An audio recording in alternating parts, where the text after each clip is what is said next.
एक दिन भगवान श्री कृष्ण जी की आज्ञा से भीमसेन व्यास जी से कहने लगे कि हे पितामह, भ्राता युधिष्ठिर, माता कुंती, द्रौपदी, अर्जुन, नकुल, सहदेव आदि सब हमें एकादशी व्रत करने के लिए प्रेरित करते हैं, परंतु मैं उनसे कहता हूँ कि मैं भगवान की शक्ति से पूजा आदि तो कर सकता हूँ, दान दे सकता हूँ, परंतु भोजन के बिना नहीं रह सकता, क्योंकि मेरे पेट में वृक नाम वाली अग्नि है और वो भोजन करने से शांत रहती है। अतः आप मुझे ऐसा कोई व्रत बताइए जो साल में केवल एक बार ही करना पड़े।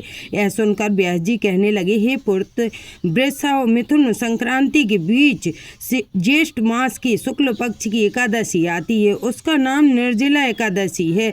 तुम उस एकादशी का व्रत करो। वह इस एकादशी के व्रत में स्नान और आचमन के सिवा जल वर्जित है।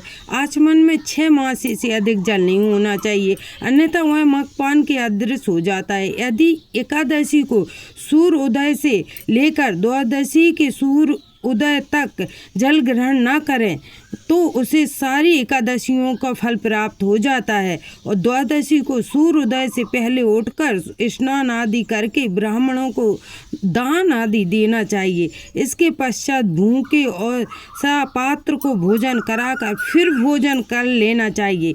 इसका फल पूरे 1 वर्ष का संपूर्ण एकादशियों के बराबर है।